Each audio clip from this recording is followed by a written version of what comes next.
Hey, welcome back to my channel. I'm Olivia. I'm a gender affirming voice teacher. And today we're going to talk about one of the most important parts of your voice, the larynx, and how it affects vocal feminization. Whether you're just getting started or you have been working on your voice for a while, understanding the larynx can make a big difference in your training. So let's get into it. The larynx is also known as the voice box because it is a cartilage structure in our throat that houses the vocal cords. It sits right on top of your trachea or your windpipe. When you speak or sing, air comes up from your lungs and passes through your vocal cords that are inside your larynx, and your vocal cords vibrate together to create a sound. So if we take a look at this image, we have two main cartilages that we want to think about. The top one is called the thyroid cartilage, and that is where we have the laryngeal prominence, which is a part in the larynx that sticks out a little bit. You can see that in your throat. It's commonly known as the Adam's apple. And below that, we have the cricoid cartilage. So the thyroid cartilage sits on top of the cricoid cartilage. The thyroid cartilage is able to sort of rock forward and back depending on what the vocal cords are doing. So our vocal cords are inside of here, and they attach, actually the front of them attaches to the thyroid cartilage. Below the larynx, we have the trachea or the windpipe. And this whole structure is attached to one bone called the hyoid bone that sits at the top of your throat. And the hyoid bone is not only attached to the larynx, but it's also attached to the tongue. So that's an important factor that hyoid bone is kind of involved in both the tongue movement and the larynx movement. The shape and position of your larynx, whether it's sitting high in the throat or low in the throat, can change the sound of your voice. So when the larynx is higher up in your throat, we have a shorter distance from the vocal cords to the lips, which is what we call the vocal tract. So when there's a shorter distance, we have a smaller vocal tract, we get brighter sounds.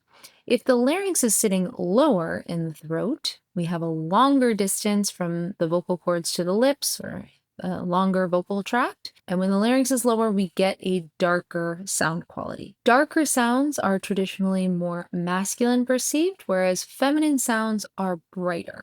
So let's find our larynx. So put your finger on your chin, right in the center, and just run your finger down your throat. Now you're going to get to a point where you feel a little bit of a notch. That's the laryngeal prominence. If you are assigned male at birth, you might feel more of that notch sticking out. That is your larynx. If you go a little bit further down, you might feel some rings of your trachea or your windpipe. If you put a hand here and say Monday, Tuesday, and Wednesday, you'll feel a buzzing sensation. You'll feel vibrations, and that's your vocal cords vibrating. So now let's work on moving the larynx up and down. The larynx is very mobile because it's only attached to one bone, the hyoid bone.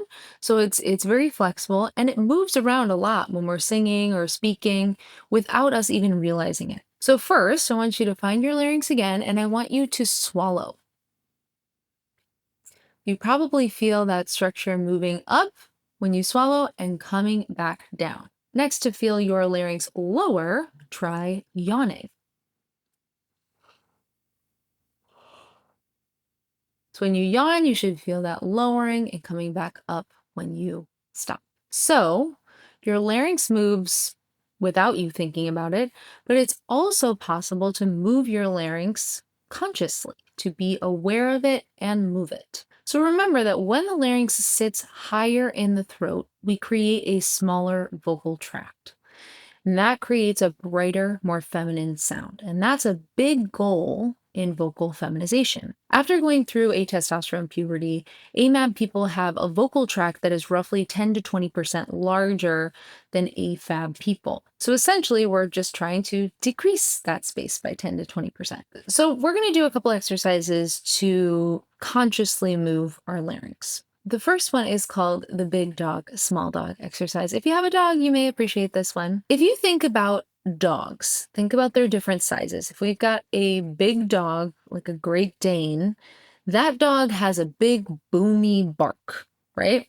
Versus a little Pomeranian that's going to have a little yippy bark, okay?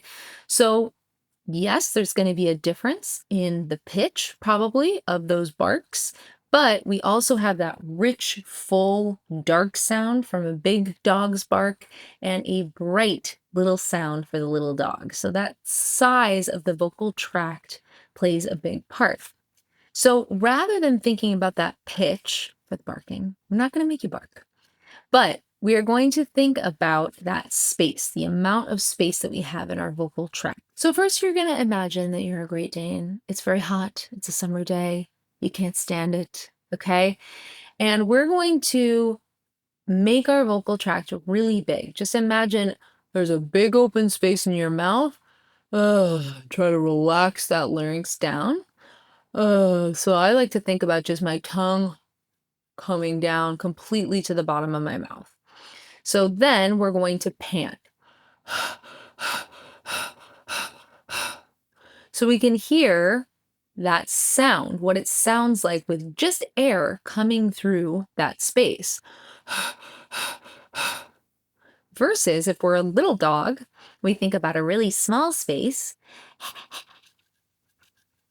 panting like that. Again, we just hear the air coming through, and that's a very different sound, right?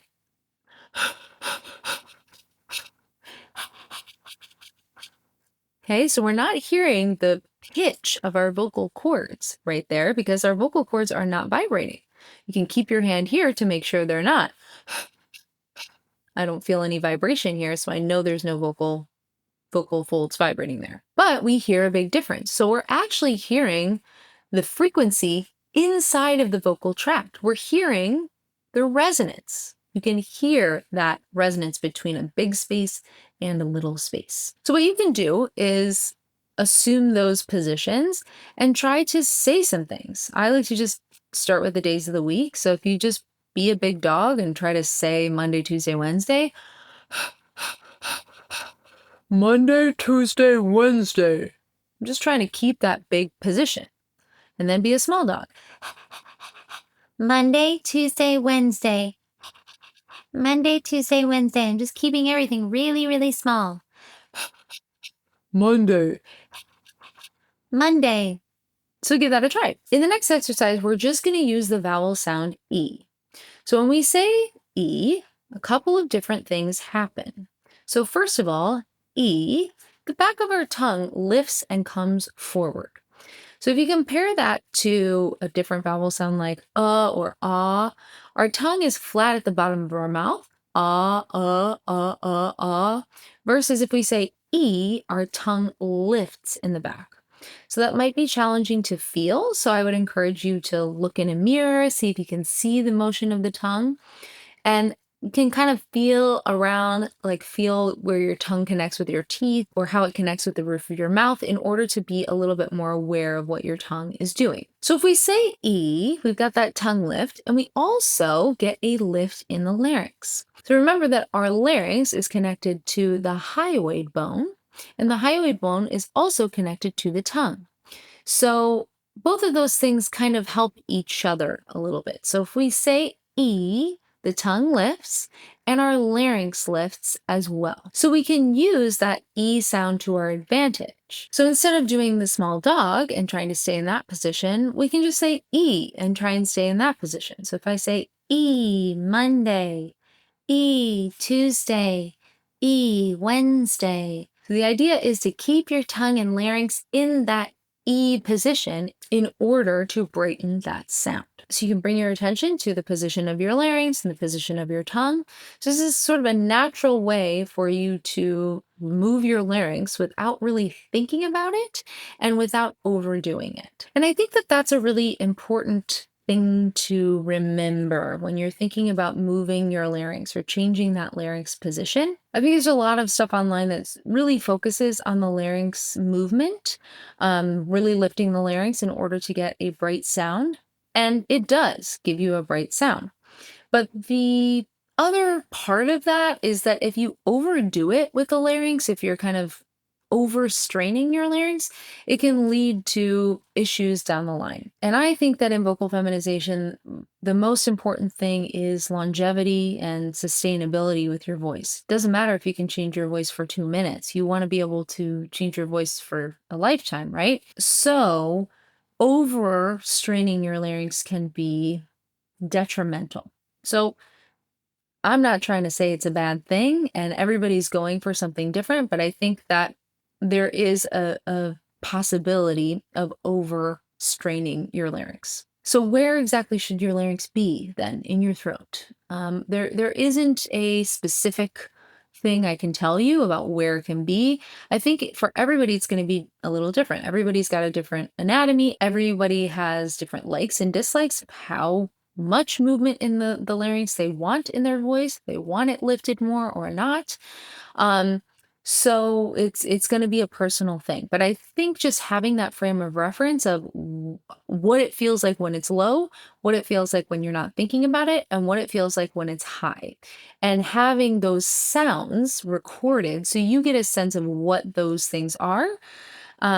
And you can start to parse that out. Is my larynx too high? Is my larynx too low? Is my larynx right where I want it to be? It's going to be personal for every person. If you do start to feel strain, which you may, even if you're not overdoing it, because these muscles are not used to staying lifted all the time. This is something that you have to sort of build up strength in, just like anything going to the gym or whatever. So if you do start to feel strain, number one, take some time to rest. So if you're using your fem voice a lot, if you're lifting your larynx all the time, make sure that you're taking breaks here and there. Or if you're feeling really tired, maybe it's good to take a day off if you're able to do that. Notice if you're pushing your voice or talking loudly on the phone in the car or something like that, where there's a lot of background noise. I would also encourage you to do semi-occluded vocal tract exercises, SOVTs. So these include using straw phonation, humming, lip trills, Vs. Any of those are going to be really helpful for relaxing the laryngeal muscles, the muscles like around the larynx, and to get your vocal cords vibrating more efficiently. I would also do some massage, some stretching. So stretching your neck muscles, anything around this area, underneath your chin for your tongue muscle, your jaw. And you can also do things like meditation.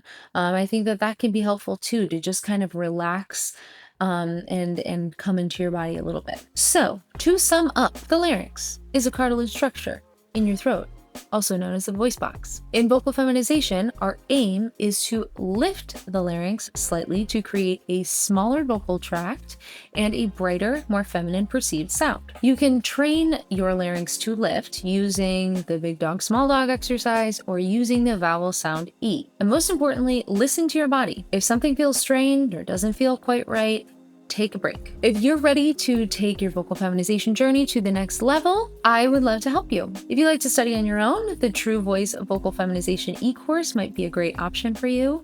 It is a fully self-study course. True Voice has 6.5 hours of video instruction, and it tells you absolutely everything that you need to know about vocal feminization. It's a structured step-by-step program designed to help you create the voice that is authentically yours. We even have monthly live meetups where you can come and ask me any questions, and we can practice together. If you prefer personalized support, I offer one-on-one consultations and ongoing lessons. So I'd love to work with you and help you work towards the voice you've always wanted. Links are down in the description. Don't forget to like this video and subscribe to my channel for more videos like this. Thank you so much for watching, and I will see you in the next video.